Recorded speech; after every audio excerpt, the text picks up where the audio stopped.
อีบัว cross point เมียน Baptist จูปังอาเฮยจิบเมียนมัวแต่ปัวจางทินหุงบัวจีกอนเป็นบุญยสินบุญยเหียวบุญยลิงวนใต้ฟูสูทินหุงชาวมวงนี่คู่เฟียนโทสิงลิงเจ้าฟินแซงยาวอย่าต่อจุนเยเมียนก้องเยว่าชาวมวงเยเมียนให้จิบตรงทินหุงออยเดินบัวหายเยไว้ตู้หายตู้โหตู้หิวหรือเจียนโต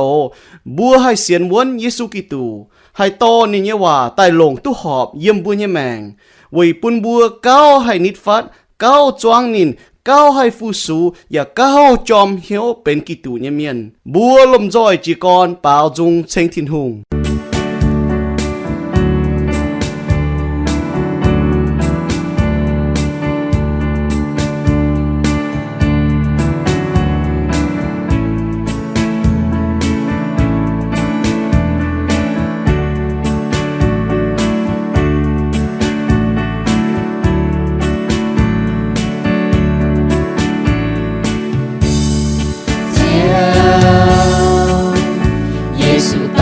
chiều búa lung kia miền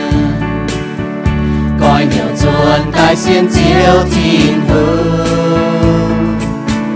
mai chia mai chàng hô coi mẹ nhẹ hiếu tai chim chiếu với chủ ý hỏi xây chiều ên nhẹ hỏi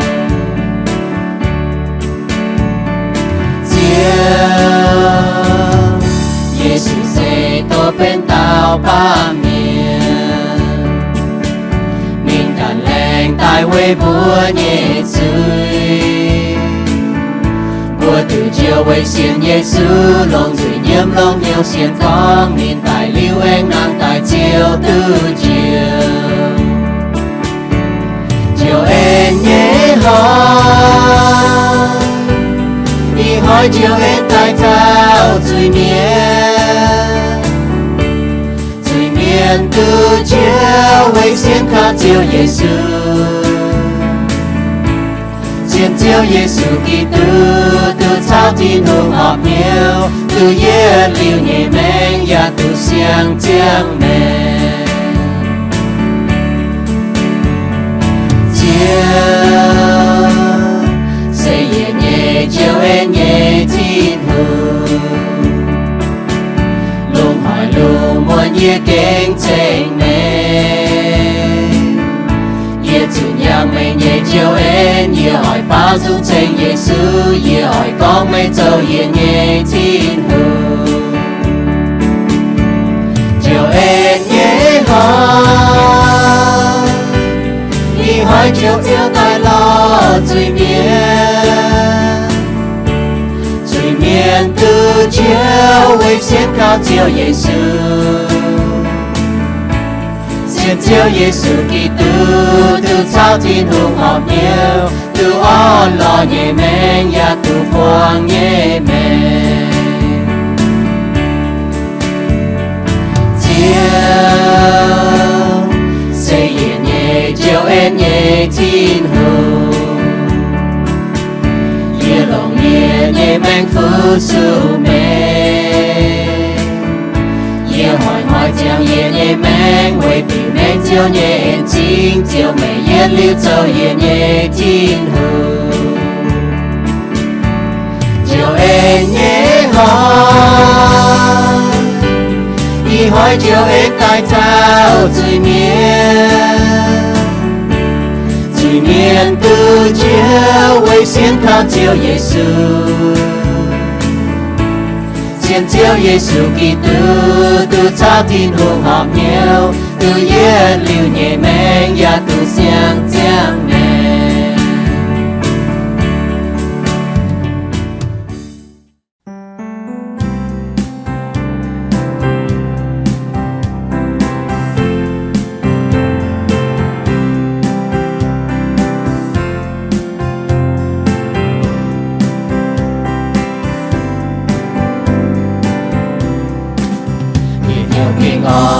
tranh chiều thiên hương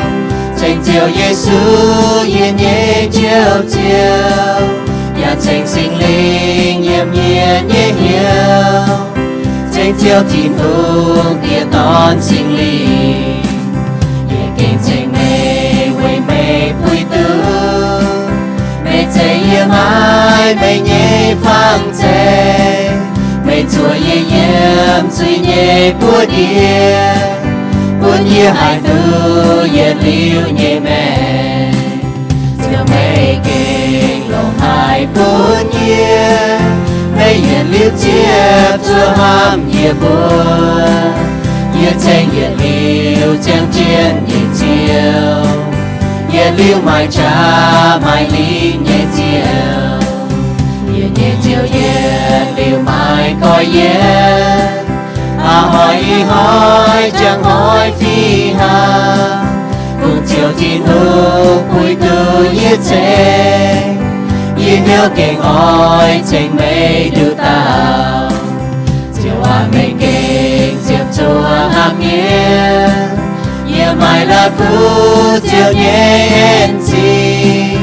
ye khao mây chiều mai làm khao tòng ye oi trông chính mây thao ye li chiều mây kênh lòng hai bốn ye mây ye liu chiếp chúa ham ye búa ye tranh ye liu chẳng chiến ye chiều ye liu mai cha mai linh ye chiều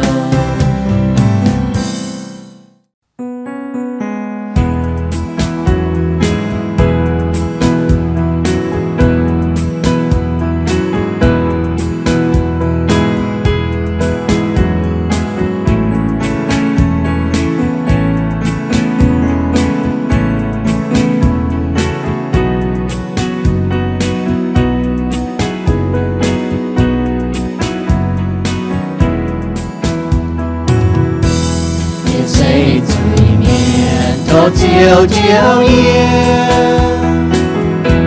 chiều hiu tư ye hiu tư nhung nhung ye mẹ ye nhiệm ye châu ye trong trời thâu chiều phiêu ye bên chính thành ye thành chính tin hùng hồ hai ye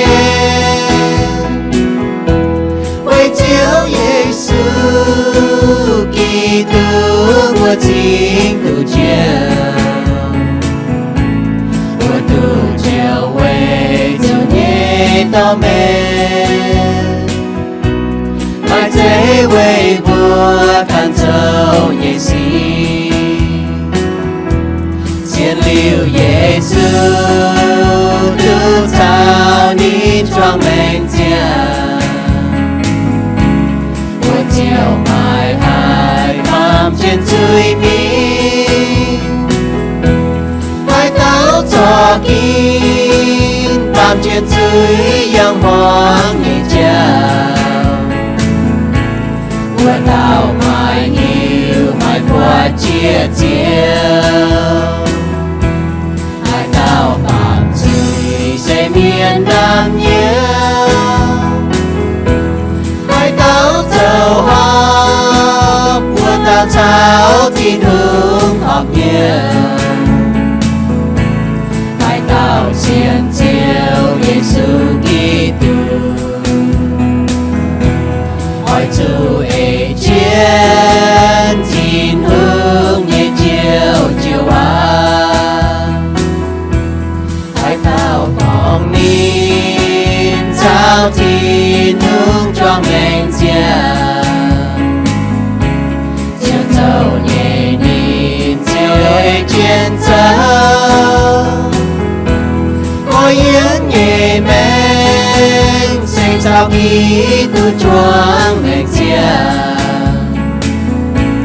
đồ nhẹ men chia bên xiang chế ta Giêsu chủ tài quay vua nhẹ dưới con bùa tư Giêsu quang liu bùa nhẹ dây cùng hai bàn chiến dưới mình tông chiều từ chiều nhẹ miên chàng ấy tin hùng nhẹ hoa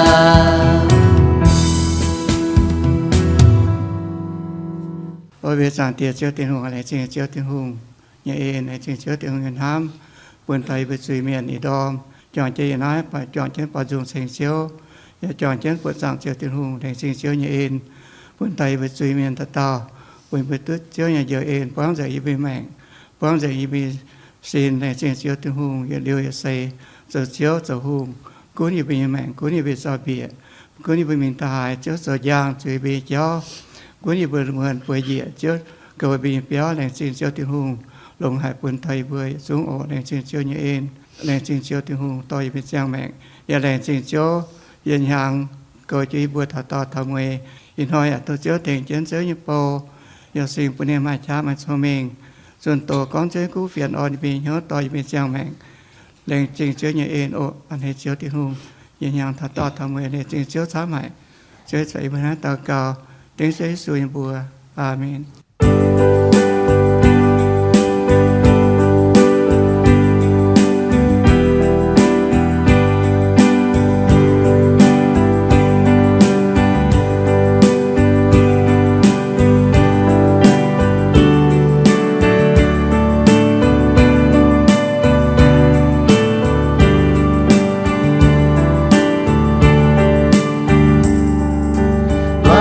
mai Giêsu mẹ mai làm cao cũng mai yêu chào chăm với chữ biển ai bám kề dưới nhẹ con xin say chúa ta dịp thiên hướng buồn nhẹ chỉ nhẹ Giêsu buồn xiang mẹ nít buồn nhẹ liu nhẹ mẹ mai Giêsu mẹ mai làm hàng cũng lo ham tòng tòng thì cũng ham nhiên nhẹ con cũng Giêsu buồn mai làm hàng dịp thiên hướng nhẹ ham nhẹ niên ham thiên hướng ya ham niên yếm nai lung mai chỉ Giêsu chào chiều ua tu lung địa nhu nhu ba đón cả linh quân kinh mai làm lung ya mai chỉ chiên Giêsu Kitô chiều tu yên liu nhẹ mẹ mai Giêsu mai hai tu nhiều không Giêsu nhẹ chạm phải chào trên mùa nhẹ chui Giêsu chào chiên nhẹ cả nai phi chui mình chư tai buồn bùa tu chiều về Giêsu yếm nai lung kia mai chỉ Giêsu chào chiều tu lung địa nhu nhu ta đón càn linh quân kinh mai làm lòng ya mai chỉ xiên Giêsu Kitô chiều tu yên liu nhẹ mẹ bùa mai Giêsu bùa mai nhung nhung kinh mai làm cao to mai làm ham yếm Giêsu mai Giêsu mai dù thiên hương tiếng dưới mai beng on chuyện nhiều on lo mai Giêsu mai xiang mẹ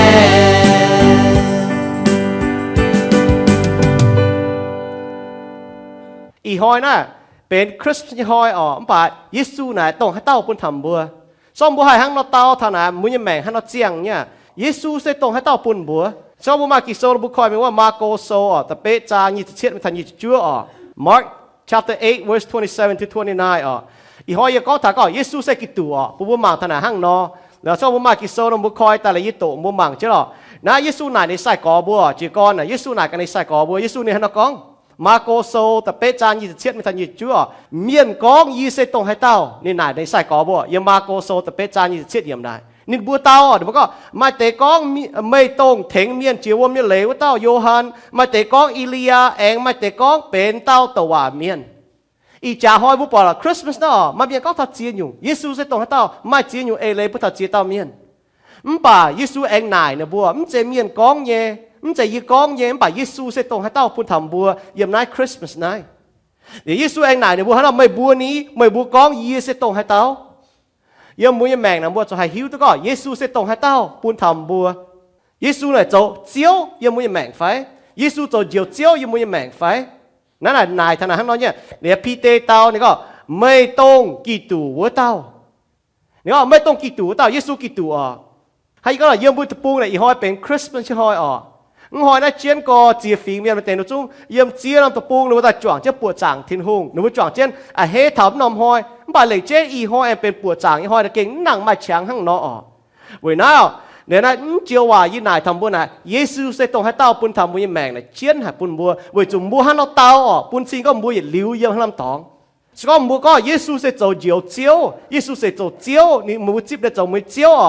บัวหังเราเต้าเนาะบัวเสียนเขานี่ยังเมียนหังแต่เย็ดโยฮันโซต่ำจางแต่เย็นก็หายเต้าเสียนเขาเยซูเจ้ากี่ตูวัวเต้าเจ้าทิ้งหุงยันน้ำเหนียวบัวเป็นทิ้งหุงน้ำเหนียวบัวตุชานี่เยี่ยวทิ้งตองสก็บัวหังเราเต้าเถานั่นแหละบุญอย่าฟิหังย่อเยซูเสตรงให้เต้ามาเจียฟิงเมียนหนูจางตีอยู่เจียนเนี่ยเจ้าป่าหนูเสียงก็เยซูน่ะเป็นเต้าหลงเมียนตะว่าเมียนคู่เมียนโจบุห้องไอ้สี่เมียนป่าเยซูเสตรงให้เต้านี่เสสิงตอนโตเป็นเต้าป้าเมียนมุจิตตัวไหนไฟนี่เสโจเจียวเจียวนี่ตายยังจะจางจ้าแต่ฟาร์มห้อยนี่นางตายนี่โจมันยังเจียวเจียวเฉาเจียวมาเตะน่ะอ้อยก็เยซูโจเจียวเจียวนะให้เต้าก้องหน่ะเนี่ยบ่าเยซูเก่งจมมุยเจียวยังไฟจะเจียวมาให้เลยนี่กุ้นมุยแมงยังไฟบัวห้างให้นอปีเหี่ยวถ่ายเยซูกี่ตัวบัวห้างนอปวดจางนี่นั่นน่ะห้างนอเยี่ยมมุยแมงมุยปวดจางที่นุ่งอย่าเยี่ยมบัวห้างนอปีเหี่ยวถ่ายมันเจียวว่ามุยตากับเยซูเสร็จตรงให้เต้าห้างบัวห้างนอเสียนอย่าเยี่ยมบัวปีเหี่ยวถ่ายเยซู为什么对面显耶稣呢？我来这个准对面呐，能不走的又不准呐，准我拖那拖我停那停我哈，把我们这个耶稣哦，你到耶稣呢，当正当当窗嘅这部，你嘅这龙这道，你中意你ลงจุยก้อง你用出正ตาย你หันมาหังเนาะ你ตานนะฮะอ๋อนินเจบัวตายมาได้ฝังเจ你把บัวป่าเมียบัวกินจะจุยตองนิน你把你อ๋อ你เองแรงเจ้าแต่เจียวบัวตายยับจังจ้าอีชิ้นยังจิตายเลยแต่ฟาร์มหอยนางตายเช้าปุ่นบัวเช้าจังตีให้หอบเหี้ยวบัวหังเนาะปวดถังตายยิสูไฟอ๋อบัวหังเนาะนี่ตาก็บัวหังเนาะปวดถ่ายยิสูบัวอย่าหังเนาะบัวเมียนถ่ายยิสูซอกบุเสียนเยซูเนาะบุเสียก็เยซูก็ยี่ว่าเนี่ยก็ซอกบุเสียนนินตู้อย่าลืมยี่แมงมันเสียนนินบุจุดติ่งจุดดอติ่งอยู่เนาะบัวห้าวเนาะบัวเมียนเท่าที่ทุ่งเจ้าบัวนั้นน่ะบุเสียนทุ่งเมียนบัวมาเฉียงก็บัวกับเจียเมียนอ้อยบัวเมียนเท่าที่ทุ่งเจ้ากับเจียมาให้ยุ่งไฟอ่ะเวจุดสก้อนบุเสียนเขาเยซูนูดอติ่งอยู่ซอกบุเสียนเต่าเยซูเดี๋ยวหังนอกกองเนาะมันปนกิโซหังนอกกองเนาะบัวเก้ฮัจจันมาเฉียงมาเชียร์บัวเจ้าเมียนเนาะเจียก้อนจังหายตะเกาเจียก้อนยังบุยห้องต่อยยังบุยฝึกช่วยยังบุยหลังจงเมียนยังบุยมัวต่อยอีเสียก็บัวเมาล่าเมียบัวแมงนะบัวมาเต้ามัวต่อยมาเต้าเชียนเช่อมาเตะมันก็มือจุดก็ทัดจีนจ่าสียี่ลงจีนจ่าสีนะไปจุดยี่รอช้างบัวไทยยี่มัวต่อยถ้าคู่เฟียนไปจุดมัวต่อยเนี่ยยี่ตีละสองโกก็บัวมันจะจ่าหายจิ้วทงมันปั่นแต่จ่าสีนั่นจันหายจะบัวจิ้วทงนี่บัวจิบไหนบัวรู้ไม่ให้นะให้อาบนะบัวมันบอกบัวให้บัวนะบัวเท้านะเชียนหย่อนตันห้างอยู่ว่าลูกาโซตำรวจจ้างเฟซตำรวจอย่างนี้ก็เยซูนี่ก็ไม่บัวเว่ยให้ติวเหี่ยวเยี่ยเจียวมันป่ามเอเจนี่ว่าเจ้าบัวให้เราปวดถ่ายเยซูบัวอย่าห้าวเราเจียงห้าวเราเจ้า所以耶稣就ไม่เจียวเนาะไม่เอเจนี่ว่าเนี่ยเว้ยนะสก้องเยซูมันจะไม่เจียวเนาะมันกุ้นให้เรายาวป่ามันกุ้นไม่จิวปางเมียนมันกุ้นไม่จิวปางมันให้อยู่หลิงมันให้อยู่เลมันให้อยู่หัดป่าเมียนหมวงส่วนเลยหนูเจียวตะก้อนหนูบัวเยซูจนว่าเจียวอุจจาระเมียนจุนทิ้งไว้ว่าจะกินโซเนาะหนูบัวน่ะหั่งเนาะมันจะบัวเมียนป่ะบัวทิ้งไว้ว่าเว้ยนะแต่ยี่ก็ทันยี่จิกินอยู่ปุ่นบัวมังท่าแต่เยอะก็ถ้าก็เยซูน่ะโตเป็นตาป้าเมียนเยซูโตเป็นป้าเมียนเยซูกี่ตัวด่างนินไม่ป้าเมียนซีดนินจะเป็นโตเหยียดลิ้วเยี่ยมบ่ยี่ว่าโยฮันโซแต่เยอะจางแต่เยอะก็ตรงชอไม่แกงใจลุงใจดาวจานโตนเจียวว่ามาเอเลก็อย่างนั้นนะปุ่นบัวมังท่านะก็ถ้าเยซูกี่ตัวจุ้งเยี่ยมเนี่ยโตชาวที่นุ่งเยี่ยมอย่าโตอย่าทิ้งหุ่งกี่ส่วนก็ทิ้งหุ่งจะว่าตีตอนชาวสิงลิงบุญมีว่าทั้งเราก็เวนายบัวมาท่าแก่ใจบัวแก่ใจลุงใจดาวทิ้งหุ่งแต่เยี่ยมเนี่ย tía ton chặt sinh linh tại yếm nhé bà cho nhung Giêsu ở tổ bên ta ba miến sau bữa tổ kỳ sau bữa hít vào thùng chế ba miến ta màในฝั่งchếดูtiêu linh thùng pun ha hiểu buông tu cho chuối hiểu đúng muang thùng hòa hát chung biểu phi đồng khu nhé phi đồng ruồi nhé phi đồng yào nhé chỉ có chung biểu cao yào chỉ mình sẽ kỳ sau có chung phi đồng nhé bà mình chung biểu đó buồn buồn na tung nhận á pun xin muang hòa bà được tiêu linh buồn bà được kín muang hòa được cho chuối tọng thiên hùng vậy nãy Giêsu thiên hùng lạnh chứ có bún Giêsu tổ bên ta ba miền tại chúa truy miền chúa bút chúa nó Isiasoจะฟาร์มจางเหยียบก็ตาวchúa nín lái y bua châu tòng như xì chủ môn vậy bún như chuối Giêsu chủ mônนี่ก็thằng lái y bua bám như chuối chủ bó pháo giám nín chủ tình chuối bún y bua tu bèn on nín chủ bó pháo giám bún y bua tu trò lông Giêsu chủ tài bún bua tu chiang Giêsu chủ môn bún bua tu lông Isiasoจะฟาร์มจางเหยียบGiêsuนะฮะเนาะด่างGiêsuโตเป็นตาบ้าเมียนตัวว่าเมียนจุกองเช่นเม่งเนี่ยบนบัวมังทนายเว้ยนะเยี่ยมมาไทยโซนี่จะจางนี่เป็นอย่างGiêsuกองเยี่ยไม่ใจตายอ้อยเว้ยเมียนฟูสูเยี่ยตายฟูสูเมียนอย่าเสียยิ่งแมงเว้ยจั่วเมียนช้ำจวนบุปผามาไทยโซนี่จะจางนี่จะเป็นอย่างบัวมาเจตาบัวชดเสแต่บัวอ้อยเจียงบ่าGiêsuชดเสเป็นป้าเมียนโตเป็นตาป้าเมียนเว้ยจุนินอ้อยจุตายเว้ยบุญจุยนินจั่วบัวเนี่ยจนตาข้างนอกแต่เยโยฮันโซตาฟามจางตาเป๊ะอย่างนี้ก็เว้ยนายทิ้งหุ่งเนี่ยตอนตายเซเว้ยเมียเจงเมียนยี่หุ่งโจยี่กงเมียเจงจุยเมียจะจุยชะอุจจาระบัวปอดเท้าบัวเมาลามอย่างที่Giêsuห้างให้เราตายเนี่ยGiêsuเว้ยให้ยุ่งตายเว้ยจั่วบัวตายเจียวบัวGiêsuให้เราตายบุปผานินเป็นตาป้าเมียนGiêsuกิตูเป็นตาป้าเมียนเยี่ยมอย่าต่ำเสียตอนตรงเก่งหิวเจียมจังตอนนายบัวห้องอีสี่ได้สิงลิงกันเจ้าไว้จุตัวเมียนเก่งชวดยี่โจตัวเมียนฮันนก็เยี่ยมอิสยาโซแต่จั่วจางตะลวดเยี่ยมทัดตะเชียดเยี่ยมเดี๋ยวGiêsuชดเสียเจ้าเหล่าบุปผาเยี่ยมมาไทยโซแต่เย็ดจางจะเป็ดเยี่ยมทันยี่สมเมียนก็นายใจสี่ชดได้ไว้ปูนต้อยเจงจินดางเจียวลงวัวเต้าตัวเมียนก้องเยวานินก้องไม่เต้าไม่เจียวเจียตอนนี่เสียอ้อยไม่น้ำซีนยุงตุ้เต้าตอนนินบัวอ้อยชดบัวเหี่ยวอีมานูเอ็นเจียวชาวบัวเยี่ยมนะบุปผาตัวเมียนก็เท่าหังนอเดี๋ยวชดแต่ต่อยเจงเยี่ยมมาไทยโซแต่เยจางจะเป็ดเยี่ยมทันยี่สมเยี่ยมGiêsu Kitôนินโตเป็นตาป้าเมียนนะเกเจียนกับปุ่นบัวเนี่ยGiêsuโตเป็นตาป้าเมียนเว้ยปุ่นบัวให้หิวตุจางเตียกิโซนี่ก็บุ้มปอดจีจางเตียบ่บุ้มปอดGiêsu Kitôบุ้มปอดท่านโยฮันโซแต่เยจางจะเป็นอย่างก็ไม่หายเต้าปอดเจียทินหุ่งคุ้งไม้นี่เยดตอนตรงเยี่ยมจางเตียเนี่ยกะเห็นว่าเต้าปุ่นบัวหิวตุทินหุ่งหังGiêsuโตเป็นตาป้าเมียนเว้ยปุ่นบัวหิวตุจางเตียGiêsuโตเป็นตาป้าเมียนปุ่นบัวไม่เจ้ามิงเท้าทินตองบุปผาจุยปุ่นบัวชาวจางเตียแกเจนมันป่าGiêsuโจเจียวปุ่นบัวให้มิงตุเท้าจางเตียไฟโจเจ้าโจเจียนเลยห้างบุปผาโจเจ้าโจเจียนเลยโจเจียงแมงนั่นปุ่นบัวมังท่านห้างนอบุกิงโซนี่ชิงก็ปุ่นบัว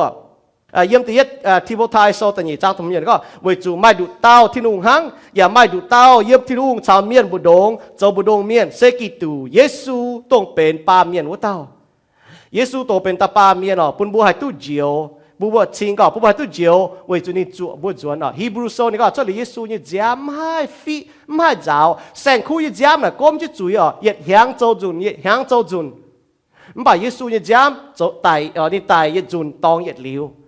เวนั้นเก่งหลงก็บุมาชินหูน่ะเวนั้นตาก็Giêsuนี่โตเป็นตาป้าเมียนหังGiêsuเซเจียวบัวเมียนนะบัวอ้อยกองคางบัวก็บัวจีGiêsuจะบัวเจียวGiêsuกิตูโตเป็นตาป้าเมียนเวเจียวจุยเมียนเจเนี่ยGiêsuจุตายเวบุญจุยเจเนี่ยยำฮีบรูโซตันยี่จางจะเฟมก็เวนินตายมิ่งนินให้เมียดเจงไม่ลิงไม่ปุ้นไม่ลิงปุ้นเมียนจุตายว่าเต้าเซเมียนยี่หงโลมาโซตะเฟจางยี่สมอย่างนี้ก็Giêsuจุจิวปุ้นเมียนตายหลายบัวเนี่ยจุยจุตายมันป่าที่ลุงแองปุ้นนินนางตายเวปุ้นบัวตุชาวที่ลุงหอบเหี้ยวไม่เหยียดหยุ่งฟิงหรือว่าจางไอเจียนไม่หนูว่าจางเนี่ยเต้าทิ้งหุ่งไฟหนูว่าจางไอเจียนห้ามก้อนหนูว่าแต่เจียวหนูว่าไม่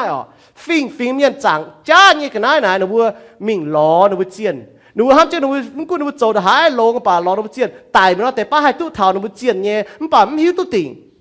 บ่บัวเสียนทุ่งเมียหรอดูยุงตัวที่ทุ่งห้ำก็บัวปุ่นนี้ตอนแต่เจียวบัวยุงจางไอ้เจียนนะเจียนนู้นต่อทิ้งทุ่งชาวเจียนนะบัวไม่จียุงบัวมังตัวหิวอ่ะแต่เย็ดหรอห้ำยี่เจ้ายุงจางเจียนนะไม่ห้ำยี่จิวทงโขงทิ้งทุ่งก็ทิ้งทุ่งตรงน่ะห้ำลุงเดียเมียนตาก็ห้ำป่ะห้ำปิวแมงนี่เสียนี่ตอนเนาะนั่นน่ะคริสต์มาสเอเลนะฮังเราพุ่นเถาบัวเสียนต่อทิ้งทุ่งตรงนั้นเจียนเนาะเยซูห้าเราเจียวบัวกี่ตัวเว้ยบัวเสียกันเนี่ยแมงนั่นน่ะตรงนั้นห้ำอ่ะเสียแมงเนี่ยห้ำบัวเปล่าจุงน่ะห้างนออ่ะเสียแมงเนี่ยห้ำเตียนอยู่เจียนน่ะมันกุนก็รู้จางป่ะไม่อยู่เจียนก็เสียนู่นแมงฟังก็เสียอยู่เว้ยนะบัวอยู่เจียนอ้อยจางเนี่ยเมียนเจียนะบัวห้างมันบอกบัวจางต่อเจียนที่ลุงอ่ะเสียนี่แมงเว้ยบัวนั่นน่ะบัวเก่งห้ำจ่ายเฉพาะบัวหิวตัวที่ลุงเนี่ยเมียนบัวเสียนตัวเอกิงโซนต่อที่ลุงน่ะบัวเก่งห้ำจ่ายที่ลุงตรงนั้นลงปุ่นบัวเนี่ยมันจะให้เป๊ะตัวเท่าเตียนอยู่จางเจียนเนี่ยเจ้าอีกอยู่มันจะก็ห้ามบัวเมียนก็เนาะเสียนให้อยู่หลงหรอแต่ถ้าว่าไปเสียนหลงตัวเมียมันเจอยู่อ่ะนั่นไม่ให้เจเนี่ยนั่นบัวมังท่าเยซูห้าเราเจียวบัวเว้ยจุนี่เสียนี่แมงกาลาเทียโซแต่ฟาร์มจางแต่เจียบยังไม่ทันจะฟาร์มยังว่ากี่ตัวเจียวบัวเลยดุดหวางอ้อเนี่ยลุงเดียเนี่ยเสียบัวกาลาเทียโซแต่ยัดจางแต่เฟนก็กี่ตัวเว้ยบัวเนี่ยจุยเสียนี่กันเนี่ยแมงเว้ยเจียวบัวเลยดุดน่าหวางอ้อเนี่ยลุงเดียน่าเสเอบัวเนี่ยเตียทิ้งหุ่งเนี่ยจะเอทิ้งหุ่งนั่นนี่ห้างเราโจอ่ะบุปผาฐานตาห้าเยซูนี่เทงฟีบุญจุยบุญเมียนว่าก็ฟีน่ะไม่เลยก็กี่ตู่เสียนี่กันยังแมงตายเวยฟีบุญจุยอย่าไม่ตานบุญจุยห้างอย่าเวยลุงเดียเมียนเนี่ยจุยน่าเสียแมงยังห้ามนะห้างนอออกบุญมังเท้าเวยน่าบุปผาเท้าเชียนก็น่าตีเย็ดโยฮันโซตันเยจางตันเยเยี่ยมนั่นตาหน้านี่บุญเมียนว่าก็นี่เทบุญจุยอ่ะเทบุญจุยโยฮันโซตันเยจางเยจุยเยี่ยมเยซูตายหลิวเองนางตายอ่ะน่าเสคู่เฟียนบุปผาเราอยู่รู้จางไอ้เจียนน่าอย่างอยู่ชาวบุญเสียทุ่งเมียชาวเจียนเพียงน่ะอยู่จางไอ้เจียนรู้ตายไม่ออกมาเตะอีจันรู้จางเจียนเจ๋งน้ำยามาเตะเจ๋งเตะบุ้งมันบอกบุจางเงี้ยทิ้งหุ่งนะจางพันนางเงี้ยเจียวเจียวมันตาก็นี่ตายเจียวบัวตายเว้ยบุญจุยเว้ยบุญจุยเนี่ยจุดตายมันบอกนี่เองนางตายปุ่นซีก็จางตีหอมเหี้ยวตัวนี้โจเนี่ยเยซูตายหรือเองนางตายปิวเม่งเป็นคู่เฟียนน่ะบัวมังทัดจีนต่อแต่เยโคลินโทโซจะมจางแต่ฟาร์มเยี่ยมไม่เท่าแต่เฟยเยี่ยมเว้ยกี่ตัวเว้ยบัวเนี่ยจุยจุดตายเลยอย่าห้างกี่โซฟีจะก็รอนี่จุดเปียบเจียนเท่าแต่ฟาร์มหอยนี่เองนางตายนายคู่เฟียนเยซูตายหรือเองนางตายปุ่นบัวมาลำห้ำปุ่นบัวมาลำเขานั่นน่ะห้างน้อยเนี่ยอยู่จางไอ้เจียนหนูจางไอ้เจียนจางแต่หญ้าจางแต่บุ้งจางแต่ตองอีจากบัวป่าลุงเดียเมียนไม่อยู่อีกก้อนฝีก่อนหนูจางเต็งหญ้าอันจะน้ำตองเปี้ยวถ้าต้องเอาจางเจียนไม่กวินน้ำตองอย่างเจ้ากวินน่ะเสียจวนฮะนั่นเป็นเสียฟิล์มลงเมียนมันป่ามาลำข่าวตองบัวจางนะบัวจางพนังเดียวเจียวแต่ฟาร์มอยู่นั่นคางไอเจียนจีอปุ่นบัวจิวปางอีหอยบุหเทาเยซูกิตูเจ้าเจียวนั่นตาก็จมมือเดียวเจียวห้างป่าเยี่ยมอีหยังจิตายนะมือจาการมือแม่เยซูจมมือเจียวยังไงฝ่ายก็ยังน่ามีตีแหงบุปนินจะเจียวกุนบุญแม่งไฟเจียวเจียวว่าน่ายิ้มหอบจะพ่อแม่งมันบอกยิ่งหลงแต่เจียวพ่อแม่งเดียวอีเสียงก็บุกโกมปานยังบุตรปูนะพี่ตัวเนี่ยชินด่างนะเป็นเจียวจะปูยังจิ้วทงน่ะแต่ก้าตันบุหิฮะปูน่ะให้มาให้ยุ่งก้องยุ่งปูเจียวน่ะเจ้าน่ะจะเจียวก้องฮะมันก็บุตรจะให้ยุ่งปูยังเมียนไฟชินด่างมันบอกยุ่งปูยังนั่นน่ะเวจุห้ำเนี่ยเจ้าปูว่าจะบัวจะจุยเมียนนั่นน่ะฟังนะฮังนอบัวน่ะจะจุยลิมโดเจ้าบัวห้างชินด่างเมียนหมายเมียนน่ะโดเจ้ายูดับตองพวกเมียนหมายมันบอกมาตัดเจียวทัดตายหมายบัวก็ยี่หมายนี่จนเงี้ยเปาเหลียดแจ้ก็ในลิมหมายแต่เป็นยี่เปามันบอกเถาว่าตอนนี้ปุ่งก้อยนี่ก็ยี่หมายไม่ตายแบบปุ่งก้อยไม่มันบอกว่าจะบัวเจี๊ยก็นี่ปุ่งก้อยบัวจะอ้อยกันเจนี่มิงอ้อยฟูซูนินอ้อยบัวนินอ้อยมวงนินอ้อยเอนินเจียวยังเอเลนะฮังนอบัวน่ะจุยยังลิมโดเช่นบัวมันป่าวไว้จีสูโจจะกองบัวเสียงขานินบัวตุจุยยังลิมปุงกอยบัวตายเดี๋ยวบัวกินมันจะจุอาบะบัวกินบัวนินกินมวงนินไว้จุนี่โจมีเจียวกิโซกองเมงยังยิสูโจเจียวมันกูก็แต่ป้าดินโจมีเจียวปากกิโซเมงนี่ก็นี่โจเจียวอย่างนั้นกองโจโซมาจีค้างอย่างนั้นปีเตโซบุปผาท่ามันกูนินโจเจียวกุนไม่แมงมันปุ่นนี่โจเจียวกุนไม่แมงมันบ้านนินแต่เจ้าเจียวเนี่ยกุนยุ่งบุปผาทำเองเนี่ยฮะแต่ยังพีเตโซแต่ฟาร์มตาจำอยู่นี่ก็น่ะเยี่ยมไม่บัวเนี่ยเหี้ยวไม่บัวจุดท้ายกี่ตัวปุ่นนินเจ้าเจียวเยี่ยมบัวเนี่ยเหี้ยวมุมเจ้าทำเมียนบ้านเจ้าทำบุกการเนี่ยแม่เยี่ยมบัวเนี่ยเหี้ยวน่ะบัวเก่งท้ายทิ้งหูเนี่ยไฟ mua bún Giêsu trồng chiếu quân bún mèn phải mai lấy có mua bùa nín hòa phải à Giêsu chỉ tai y chản gà há yết liu trồng chiếu quân nín trồng chiếu quân bún mèn mua kín quân bún mèn à nín ta trồng chiếu nhé tao ở chủ nhiệm Giêsu Kitô trồng chiếu ya thay chẳng tía Philippi so tên nhị trang chém yết nhiệm nín là trồng chế như nhung tai tao chiếu à quân mua chiếm tu liền nín ya trồng à nhung chiếu bà bùa hay kín bùa nín yếm mùi hiếu bùa nín cho chiếu cún mùi mẹ sẽ có mùi bùa nhiệm mùi chuối à nhiệm mùi chuối nhiệm Giêsu cho mùi chiếu à mùi bùa ya lồng hiếu xiên Giêsu để em mua cho tu chiếu kỳ sau này nó có à lồng chuối nhiệm lồng hiếu xiên Giêsu cho chiếu nọ kỳ sau này có mua mà tiền miền nó có Giêsu là hăng nó có cá chi con tây hòa để tu bia nó bà cho bút tổ kỳ sau nó mua mảng muônแต่ละkỳ sau này nó có sẽ có mười bùi như duy nhiệm kỳ sau này nó có sẽ có mười bùi như duy nhiệm Giêsu cho chiếu muốn nhiệm này cho chiếu ta có nhiệm này cho chiếu sẽ có mười duy nhiệm này cho chiếu mười bùi là lồng hiếu xiên Giêsu tại mình thì lúc ấy bùi nàng tại mười bùa chiếu tu chiếu Roma số ta chiệp trang ta chúa nhiệm họ chăm nhé bùa yêu miên như phí ngọ bùa lồng duy nhiệm nhé can chi con tây hòa mà là con như lọ về biểu miên là can chi con tôi nhé bà nó chia có Giêsu cho chiếu vậy rồi nhớ bây giờ duy nhiệm nhé bà nó buôn Giêsu cho chiếu quân được như mẹ ta nó bây giờ hiếu nó duy nhiệm nhé để bà con nhở bà nó hiếu xiên yếm buôn Giêsu cho chiếu quân được như mẹ buôn Giêsu cho chiếu sẽเป็นbiểu có thật có xiên thu miênนั่นน่ะห้างนอนั่นบุมังถ้าโลมาโซโลมาโซแต่เจียบจางแต่ชั่วเยี่ยมนะไม่บิ้วเนี่ยเสียนทุ่งเมียนน่ะบวชทุ่งไม่ว่านั่นน่ะห้างนอเดี๋ยวนะจิตใจได้บุมังค่ะเท่านั้นน้องคริสต์นะบุญยี่แมงไม่บิ้วก็บวชที่ทุ่งไม่ว่าเนี่ยไฟบุอ้อยจุปุญเยซูจะเจียวกุนบุญแมงนั้นจะก็ยี่จ่าแต่ยี่ตอนว่าบุญยันพิจายังเมียนบุญที่ตัวเนี่ยไม่เมียนเสียสู้เมียนน่ะห้างยันพิจาเนาะนี่เนาะนี่ก็เท่ายี่เราอย่าน้องพิจาน่ะมาเจียเหงน่ะกาต่อน้องเหงน่ะปุนถิ่นหุงอีห้อยเนาะปวดจางห้อยปุนถิ่นหุงอุ้ยแต่เจียเหงอ๋อช่วยปิดกันจมใจหรอมาเอเลยก็ยุ่งจู่ปุนเจ๋งถิ่นหุงปุนนี่จะเจียวกุ้นเจ๋งน้ำตองอ๋อบัวห้ำเย่บัวเจ้าเย่บัวกองเย่บัวหมางเย่บัวมิงเย่บัวหมวงเย่ยุ่งอ๋อยังบุยแมงนะห้างเนาะเลยเจียเนี่ยบัวหมางท่านอ่ะเยซูน่ะนี่เจ้ายุ่งเจียวไว้จะเนี่ยไว้จะนี่เจ๋งยุ่งตายก็โจโซตะเจียบจางฟ้าจะรวยอย่างนี้ก็มันหมดเซเจียวเนี่ยอ๋อไว้จะนี่เจ๋งตายหางยิสุกันก้องเนาะบัวเจ้าเนี่ยบัวเจียงเนี่ยนะปิวเมงแต่ก็ให้เต้าเจ้าเป็นเจียวให้เต้าเจ้าเป็นเจียวบัวห้าวเนาะเจียงอ๋ออย่างนั้นคริสต์มาสยังมีตัวหาเนาะก้องบัวป่ายอปุ่นบัวหมั่งถ้ายิสุอ๋อเซตรงให้เต้ายิสุเซกิตูโตเป็นตาปาเมียนยิสุเซเจ้าเจียวยิสุเซเจ้าเจียวเหลืออีอ๋อปุ่นบัวหิวตัวน่ะเย็นอยู่นะยิสุเจ้ามีเจียวยังไฟกุนมือแมงยังไฟอ๋ออีหอยคริสต์มาสยังหอยอ๋อคริสต์มาสฮอนะเยซูโตเป็นตาปาเมียนนี่ตาตายไว้บัวเสียแมงเนี่ยฮัมมาตอนเมียนเสียแมงไว้บัวให้ปวดจางนะฮะนายอิสระก็เจ็บป้าเมียนก็อีก็จีเมียนเนาะถ้าหอยป่ามาเจียนน่ะหนุ่มเสียนที่เมียนหนูจุ่มเพียรอย่างป่าอีหอยแล้วบัวหมางเจียตองป้วงเจหนูจุ่มที่ตัวที่ลุงป่าหนูตายหมวงแต่ที่ลุงเจ้าบัวเสียนที่เมียนอีหอยน่ะมันตายปวดจางที่ลุงเย็บกันน้ำตองน่ะบัวห้ามจ่ายช่วยเลยบัวเย็บกันน้ำตองห้ามไม่จางปวดจางน่ะไม่หิวมันป่าบัวปวดจางที่ลุงเมียนนะอีหอยนะตัวเยซูโตเป็นตาปาเมียนเหล่งเจลุงเดียกินหอยแต่บุ้ไม่ตัวเยอะหอยเยซูเกิดจะเสียเยอะพระหอยหรอป่าตรงหอยแล้วลุงเดียเมียนติ่งตายออกก็ตรงไหนชิ้นดังรู้ติ่งตายหลงหอยไอ้ตัวจุ๋งหอยบุ้ปวดจางหอยบุ้ตาปวดจางน้ำกุ้นบุ้ยาดาวป่าบุ้เกห้ามจ่ายก็บุ้ไปทิ้งน้ำเหนียวเมียนน่ะห้ามจ่ายเนี่ยนายมันแต่เมียนก็ก้องจี้จุ๋นบุ้ออกป่านี้ก็จ่ายเนี่ยหั่งเนาะเพราะเยซูโตเป็นตาปาเมียนเสียนบุ้แมงเว้ยไม่โจไม่มีปวดจางนิ่นโจไม่มีหมวงเนี่ยว่าอีหางก็หน่อยมาเจียตาอีหอยมาเจียอยู่เนี่ยนักกิจเจียนก็เนี่ยมาเจียอยู่บัวชอบเลยเจี๊ยบซีเนี่ยมึงให้ปวดจางฮะอีหอยก็เจียนเนี่ยหอยออกบัวปวดจางทิ้งหูมันจะก็บัวไม่ก็จะปูนะบัวเป็นก็ห้องต่อยเนี่ยจะก็เป็นห้องต่อยปวดจางป่ะยากิโซหน่อยต้มจวงออกซ้อมบัวมาต่อยยาตีเราตะปูนะบัวปวดละมือจีซินแต่บัวปวดละมาเจียอยู่เฟียน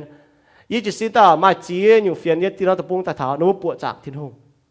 หนูฟูหนูฝางฟูหนูปวดจางใต้เยี่ยมเจียข้างเจียเราตะปู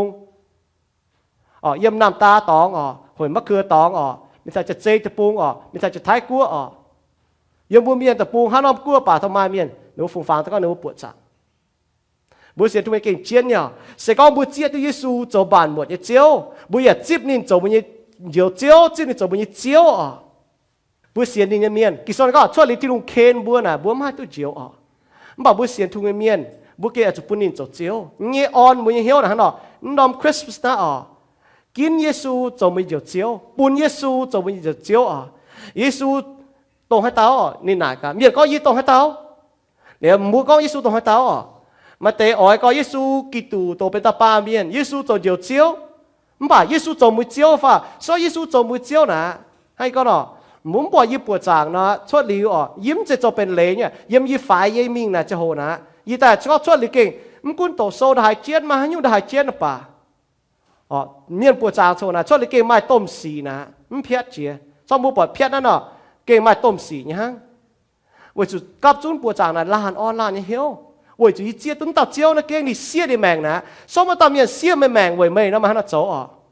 มาตอน面เทไม่ปูแต่กันนะมา做เฮก็มาแต่面เทไม่做ลิสิงจาม做เฮก็มาแต่面มาเทไม่เจ้าตัวหางเลย做จีอะไรเล่ามาตอนแต่面เทไม่เปียบเลยไม่มัวต่อยมา做ไม่ให้เราคู่ด้วยเอ็นจริงให้เรามาตอน面寫你命為咩เดี๋ยวเท่านี้寫命ยังห้อยอ่ะทีนี้ที่เป๋โตไปตะปา面โฉมาเจียนตัวนี้นะให้เราหายใจเจ้าอ่ะบุเสียทุเมียนะบุอีจานเจ้าบุหายทัดจีตาตะกาวเยี่ยมบุตะปุงบุเก่งเบียช้ำบุอย่าเพียดช้ำบุจุปาเก่งกระนาแปลงบุช้ำก็เดี๋ยวบุ้มปอดทางยังบุ้มจุกเขาบุตรนั้นน่ะมาหาเต้าอย่างเจ้าชอบมาเมียจะอย่างเจ้าอีน้ำเฉาตายฐานะน้ำบุมาเมียตายไฟตีน้ำตะปุงน่ะหนูว่าหั่งนอบอกหนูว่าเก่งมาเหี้ยวปวดจางชอบตัวยึดยุงแจกเนี่ยมากกันได้มัวตายไฟโซ่ใจดอนมัวตายไฟ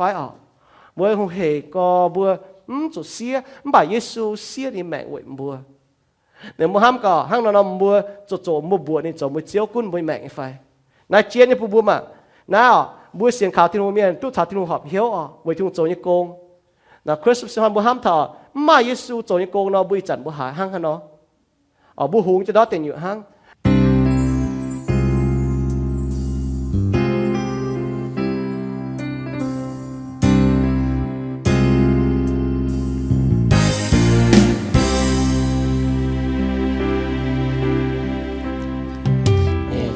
Just about the manger where the baby lay. It's not all about the angels who sang for him that day. It's not just about the shepherds or the bright and shining star. It's not all about the wise men who traveled from afar. It's about the cross, it's about my sin. It's about how Jesus came to be born once so that we could be born again. It's about the stone that was rolled away so that you and I could have real life someday. It's about the cross. It's not just about the good things in this life I've done. It's not just about the treasures or the trophies that I've won. It's not about the righteousness that I find within. It's all about the precious blood that saved me from my sin. It's about the cross, it's about my sin. It's about how Jesus came to be born once so that we could be born again. It's about the stone that was rolled away so that you and I could have real life someday. It's about the cross. The beginning of the story is wonderful and great, but it's the ending that can save you, and that's why we celebrate. Celebrate. It's about the cross. It's about my sin. It's about how Jesus came to be born once so that we could be born again. It's about the stone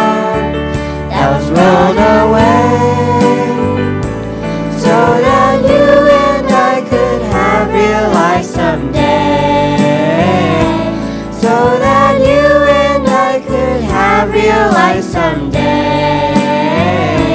It's about the cross. It's about the cross. Leng chinh tin hùng bún bùa tu chẳng chọn chén bảo dung chênh nín. Ya tu muang nín nhịp bầu yào sinh chun chiếu như khu phiền. Chiếu kênh bùi tu bùa chênh bùi tu bùa thai. Tông bùa hay như khu phiền thô chiếu bún bùa mai cha hay ê chân ní cha ê châu.